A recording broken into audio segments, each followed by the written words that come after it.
Alright, so this is the Cuban Revolution by Oscar Bosley, Braden Meyer, and David Warnke. Oh, Batista's rise to power. Fidel Castro is elected into the Senate in 1952, though Batista seized power and canceled the elections. This caused Fidel to protest against Batista.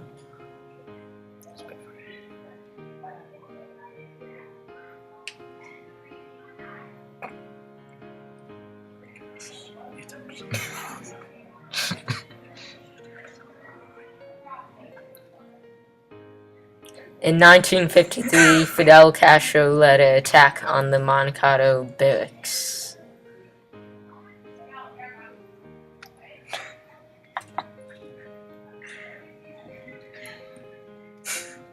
The forces were defeated and imprisoned. Fidel was tried against Batista and gave his famous "History will absolve me" speech. He was sentenced to 15 years. That cigar, though. In 1955, political prisoners were released from prison. This included Fidel and Raul. From there, they went to Mexico and recruited key players like Che Guevara. And then from there, they continued to recruit more people to support their cause of revolution in Cuba.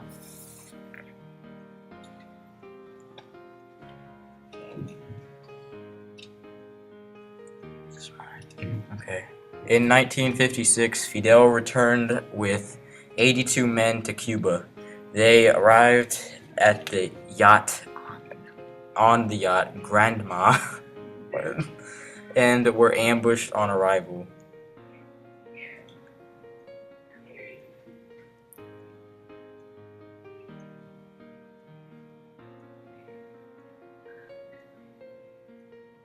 After they split up and took refuge in the southern Cuban mountains, as you can see on screen now. After these events, other revolutionary groups began to rise against Batista.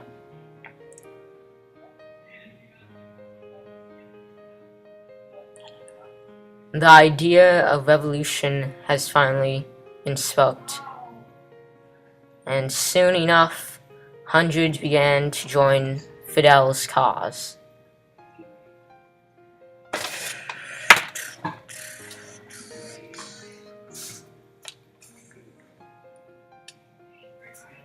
In 1958, the United States stopped sending aid to Cuba. That was soon after Fidel led a nationwide strike against Batista. In an attempt to stop it, Batista sent thousands of troops to stop Fidel. This ended up failing.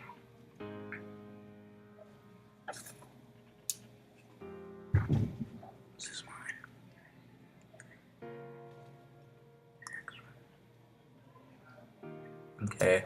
In 1958, Che Guevara led 300 men against 3,000 in the city of Santa Clara. And now for the long picture. The longest picture. I know it's doing. The engagement took place from December 28th to the 1st of January in 1959.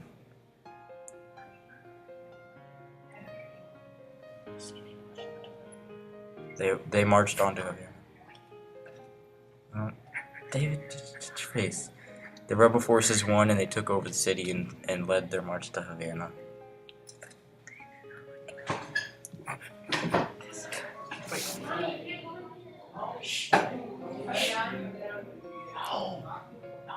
On the 1st of January of 1959, Fidel led his forces into Havana and took it over.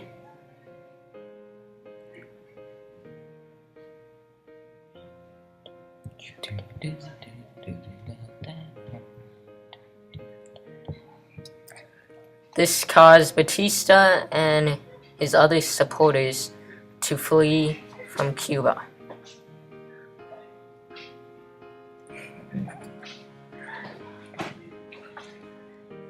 need to write along my script.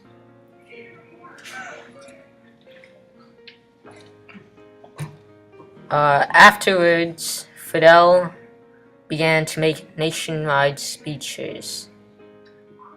Along. Very long pictures.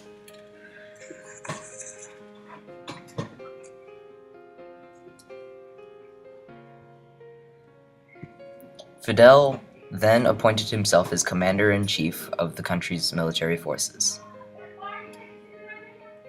And then the country then also elected him a prime minister. Well, the country then elected a prime minister and president. Fidel and Raúl continued making nationwide speeches, gaining support.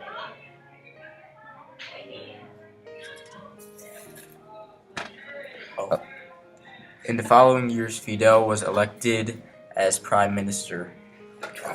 Behind Fidel was the U.S., who supported him. Fidel, though, began to get involved in communism.